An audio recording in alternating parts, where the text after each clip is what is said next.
really what it's saying is if we change the bus stop, they can look online and get it right away. So they don't have to wait for a phone call or a fax or something like that. Okay. And then item 11 talks about maintenance and easy retrieval of medical and legal information. I'm assuming there's privacy and security safeguards built in so that that information is not dispersed too much.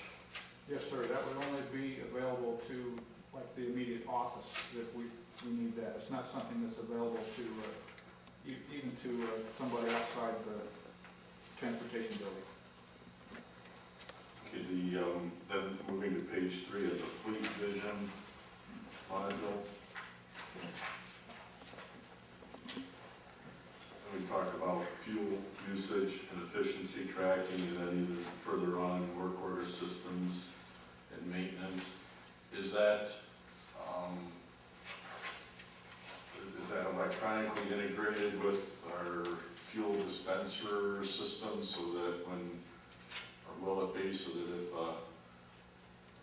driver fuels up a bus, it's fairly simply tracked, or how does that work? I'm not exactly sure what the interface is. I can tell you exactly. You know, I'm doing some research and get back to you on that, but the intent is that they would be linked. Okay.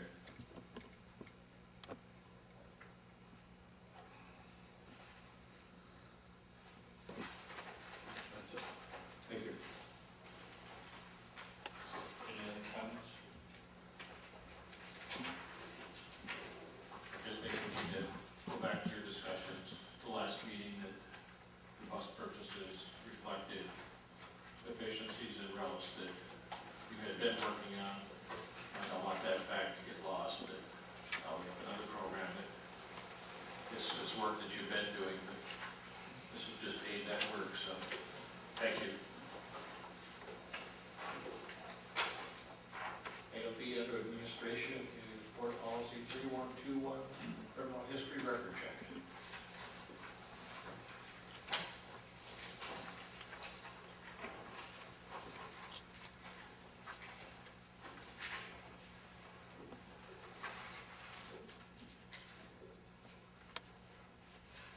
Mr. Beagle, this just a reminder that this is a new policy for the district. However, it is law, so we've been following these practices, but we were recommended by both Neola and reviewed by TRIM to have this board policy as well. It's been in practice for years.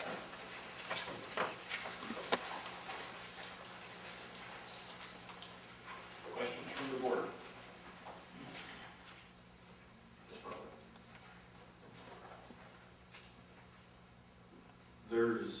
This does not apply to anybody who volunteers, even if they volunteer on a continuous, I don't know how it's worded, they volunteer and can provide continuous and regular services.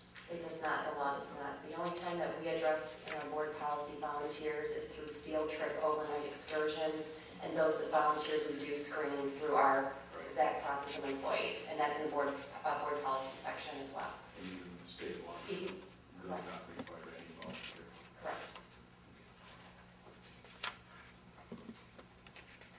Other questions? I have some questions. Page 2, 1, 2, 3, the fourth paragraph down, it, is an individual notified? I didn't find any place in here where, you know, if something came back on an individual, would that individual be notified and how? Immediately through myself.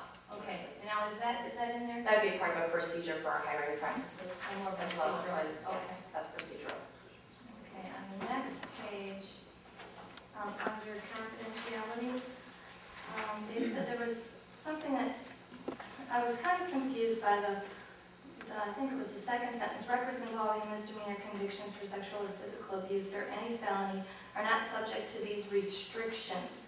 But I didn't really see the above as restriction. I mean, it almost, I think what you're saying is they're not going to be given the rights listed above, but it almost seemed like it was letting them off the hook the way it was written. I know that's not what you meant, but that was how it was a little, that part was just a little confusing for me. So I don't know if, you know, is it really a protection versus they won't be subject to these protections maybe? Is it really There's specific requirements in the law that says when and if this public document can be FOIA'd, okay? It's a higher level of FOIA. So it's the FOIA Most public records can go within 5 days or 10 business days if something occurs. In terms of this criminal record, we have so many days to notify the state of anything that's not correct or misinformation or what is correct. Okay. Then certain things can be FOIA'd. Basically what this section says, if you have any of these convictions and it's in those 30 days or, you know, procedurally what has gone by according to the law has occurred, they're not under the same expectations. They have higher expectations. They have, well, in terms of, I mean, I guess they have less. right. Or they're not as protected. They're not as protected. So Correct. that's why I didn't know if it was really the word should be subject to this protection or versus, I don't know, I didn't see these as much as restrictions. I didn't know if it was more the word protection. They really not, they don't have the same protection or the same rights as these other records. So I just didn't know if that the restrictions was really what we need. So that was just for my questions. Right, there's strong restrictions of what can be done with these records, what can be viewed, what can be disseminated, all of the, there's strong restrictions. If not, we break that confidentiality. Right. Okay, It now, is weird. and then the next sentence says the violation of confidentiality, and it's talking about punishable. Now, is this the violation of confidentiality? Is that for all of the above, everything in that paragraph? Absolutely. Okay. And then in the next paragraph, what if information can't be verified within 15 days? Is it all, are we pretty much guaranteed it can be verified within 15 days? I have never run across anything that cannot. Remember now we do live scanning of Right. fingerprinting, and so our turnaround time for the live scan is about 3 days. Okay, So that's at the latest, I mean, I've Okay. sometimes had people scan and we have the results emailed to our office okay, very quickly, so it's a very fast turnaround. okay, those were just, Mr. Beagle?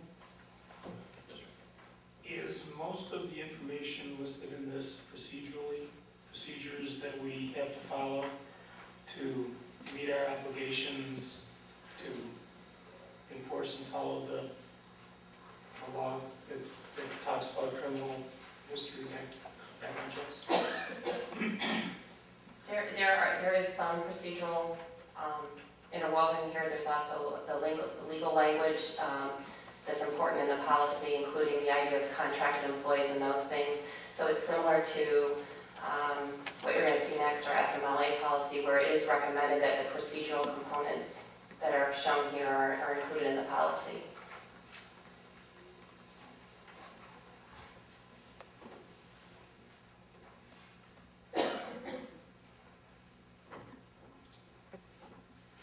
Any other questions? Comments will be taken back to the policy committee.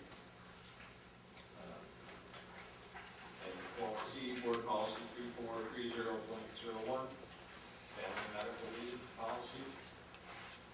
And this is just basically an update based on the changes federally as of January 16th. Again, in terms of our district practices, we are in compliance and have been in compliance with postings and notification to employees. However, this is what our board should adopt in terms of a board policy. Questions from the board? in the definitions, one of the definitions is next of kin, but I don't see next of kin up in any of the purpose of, the purpose or the entitlement. Should next of kin